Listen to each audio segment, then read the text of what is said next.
show what you're doing? Yeah. Okay. I think I started recording. Okay. So Steve, go through where you are, and where you've been since the last time. It's the 22nd of July, about 4:10 p.m. in the afternoon. So where are you with respect to putting the floor 12 and 13 together? Sure. I have used SAP to put two floors together by hand. I haven't been able to write a program to lay out the rest of the building yet, but I need to do that. But but you need to tell them what you're talking about. Okay. When you say by hand, you're talking about section properties, right? Right. So far on SAP 2000 version 15, I have been able to lay out the frame lines and concrete slabs of two floors. That they are 12th floor and 13th floor being put together, including all the gutters, all the beams, all the columns, and the concrete slabs. I laid out the frame lines on AutoCAD and then transformed it into SAP 2000 version 15, and then I assigned each member at the right location of the model. And now it's time to test the response of the model under certain loading. And we're going to have to also discuss what we want to do about the columns, because we've snipped them halfway between two floors. The floor above 13 and the floor between 11 and 12, I believe. Is that accurate? Right. You know, and so that's halfway in between. So before we conduct our analysis, we're going to give those boundary conditions so that we can decide what we're going to do about their performance and how we're going to anticipate getting the behavior of the system described with respect to that. Okay. You with me? Yep. Okay. So I guess that's something that I need for you guys to talk about and share with me. But right now I'm thinking that if we're going to look at floor 13 with respect to 12, what we might, there you go, that's good. What we might do is to fix the columns between 11 and 12 so that they cannot move. And then we would not do anything with the columns above between 13 and 14. Okay. Just leave them stick up there. Okay. To deform as they would want to. And then we subject the structure to the loads to try to get a measure of its stiffness and response in different directions. And that would be applied to floor 13 at its centroid. Okay. And then if, based on that, we'll find out how that floor responds to its overall, with respect to the other floor. Okay. If we decide that, and we probably will decide, to reverse that process, we'll probably lock the columns above between 13 and 14 and make the columns below between 11 and 12 free, and then subject floor 12 to the loads. Right. And reverse that process so we get an understanding of how one floor behaves with respect to the other. Okay. All right? All right. So, does that make sense? Yep. All right. So the thing that we need to talk about, Steve, for both you and Fawn, is if we decide to put floors 14 and 15 together and do the same thing, ultimately we're going to want to take that two-floor system and tie it to the floor system 12-13. And can we do that quickly, or do we have a nightmare on our hands? And so that's something I want you guys to address, because that's basically a node at that middle. Yeah. We ought to be able to connect them. Yeah, I think I can. I need to write a program for it. Okay. But I think that should be able to be connected pretty easily. Once the program is ready, I think everything. Yes. Okay. And if we can do that easily, then we can basically take this whole building, and that's my intention, is take that whole building and look at it by modules of twos to see what's going on, and then we'll probably put the bottom half together and look at how it's responding and then put the top half together and see how it's responding, and then put it all together. Right. You know, so, are you with me? Yes, right. Okay. All right. So, anything else you want to share with me about SAP and what it's doing, and how well you and where you are, and where do you think you are with respect to everything right now? Let me the limitation. What do you mean? Well, in terms of your deadline or timeline to be able to do this analysis on this 2-floor system. The 2-floor system. I already have the layout and all the members assigned, so I can do it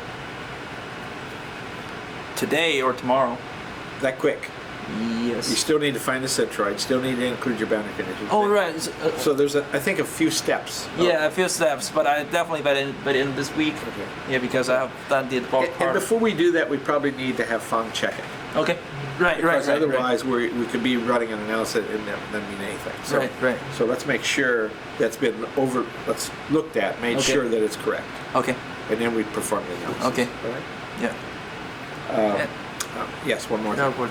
So, about the centroid of this Slab. model, yeah, it's the centroid of the slab. Center slab. Okay. Okay. Don't worry about all the steel and all that kind of stuff. We're just going to say, for the purpose of this exercise, we're going to take that shape and find the centroid of the concrete slab. All right. It's highly. We definitely know that the centroid of the steel system is most likely quite different, but we're going to have to write a computer program to establish that one, and if we want to do that, and I am not sure what we're going to gain out of that yet. So we might want to do that, and if we do, there's a couple ways we can go about that. One is we can indirectly find the centroid by finding how much it moves. If we subject it to a load in the x direction, and the system doesn't move equally, then we don't have it on its centroid, and so we need to move that load until we found it where there's no moment going on. When that no moment occurs, we have a centroid, right? and we do it in both directions, and that can be a trial and error process, actually. Okay. Or can we use? Okay. I mean, otherwise we would need to include the stiffnesses of all the members. Yeah, I was gonna say that. And Can we do that? This type. We could, yeah, but Okay. that means we're going to write a computer program to do that. Right. Right. So anyway, that's kind of where we are. Okay. So you're going to want to do a load in the x. Well, let's just say xy is an xy plane and z is a vertical. I don't know which coordinate systems you're using, but let's just say xy is horizontal and z is vertical. C is the vertical. Yeah, Z is the height. Okay. X is the Okay. X is the long side Okay. of the building. Y is the short side All of right. the building. So in the x direction, we're going to apply some axial load, maybe 1,000 kips at its centroid. Then we're going to turn around and do the same thing in the y direction at its so-called centroid, and then we're going to apply a m sub z in the plane of the slab and centroid, and then we're going to apply a gravity load, the true gravity load. All in separate cases, right? Or Yeah, all separate cases. Okay. Yeah. So before we do all the gravity load and all that kind of stuff, and before we actually do the analysis, once you think you've got everything and good, then I'm going to give you the stuff that we have talked about over this past weekend that involves changes to the floor system when they remodeled it. They did some work, and so those members are liable to change. So I don't want this model to go away. Okay. I want to incorporate what those changes. In other words, we'll have another model, and which represents what the building was when it came down. But we will then evaluate the differences. Okay. So, all right, and I have a lot of that stuff. Okay, so go ahead. I have a question. Yeah. So by the way, the moment, how much you want it to be? The moment in Z direction. 1,000 foot cubes. Okay. Yeah. Let's keep everything in the units of one. So if we want to look at that using that information, we would just multiply by a number, Okay. divide or multiply by a 0, right? Follow me? Yep. Any other questions? No. Okay, fine. Okay, so today and yesterday, what I'm doing is I draw the cross section of steel members. So I finished most of them. So I will finish off the cross section today, and tomorrow I will check the Stevens 2-floor AutoCAD model, and if it's correct, and I will transfer to the upQs and use his model to define those cross section into those member. And then I need to get the orientation of each member, and also just offset from this is concrete deck surface, so each member should offset from the center of the concrete, so make the moment of inertia is correct. So and after that I will apply load same as So are you still several days away? yes, I think so. Yeah. Okay. Yeah, there has several things more between like uphill and sub 2000. Here is I need to define cross section, and I need to get orientation each way, because there has one direction and another direction. So Yep, uphills need to take some days on it. Yeah. Is that something you can write a program to do for yourself? Or? I have checked the cross section. I couldn't because so this is I checked like everything. So based on my knowledge, I couldn't input the cross section. But if we have this two floor cross section, and two other floor, they use the same number. So I needn't draw cross section for each floor. I just doing once for whole building.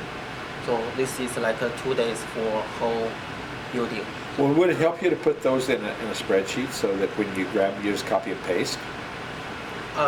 Because so this is I just if I want to define cross section, I just define the profile and then I got the shape. So I couldn't. Oh, I see. Okay. Yeah, so it's very close the software, so it's not open if I use CE.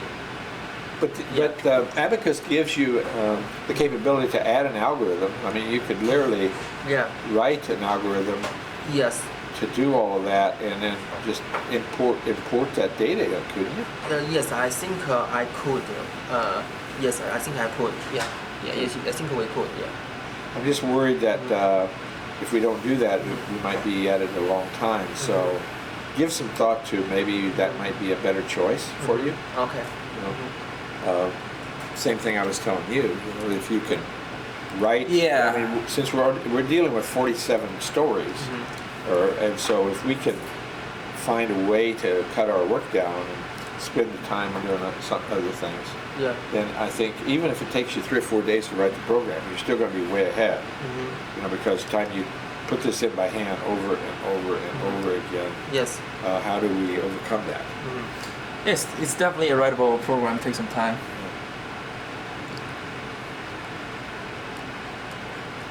So by putting those pieces in, it actually calculates the values for you, right? Yes, right, everything. So we have like a simple beam test, so the same as the other calculation. Right. Anything else? Yeah, I think everything is good. Yeah. So, Okay.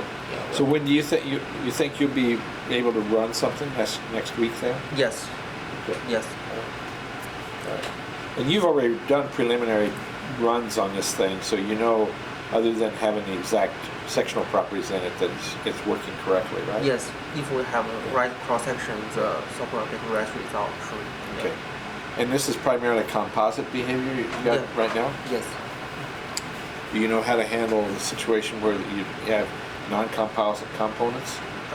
Yes, I think we could define the connection if this is like a weld point, so define 6 degree of freedom fixed, or I can release some degree of freedom, Okay. let them slide, so Alright. composite and composite. Good.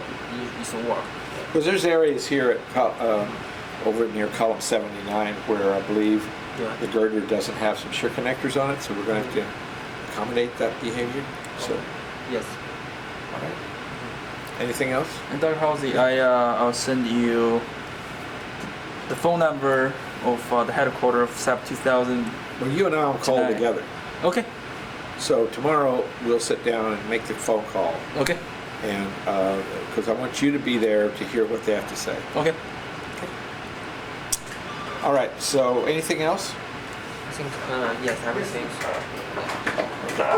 All right. So I'll let you guys move the camera, kind of show them a little bit about what we've got here on the screen, what's going on, so everybody's familiar with exactly. You can show them even the way you're calculating those values. Okay. Okay. Yes. Okay. What percent of these do you have the calculations of so far? What percent? Also for the cross section, I can finish today. So I already finished like 80%. So there has few member here. Okay. So finish today. So tomorrow is first thing is check the auto CAD and transfer this to upQs. So tomorrow I will not define like a draw cross section. So yeah, after that I will define cross section. Yeah, define cross section is very quick. I select member and put this here. So it's take like a half day, I think. Yeah. Sounds good. Okay. I'll let you guys go. All right. Thanks. That's something. Yep.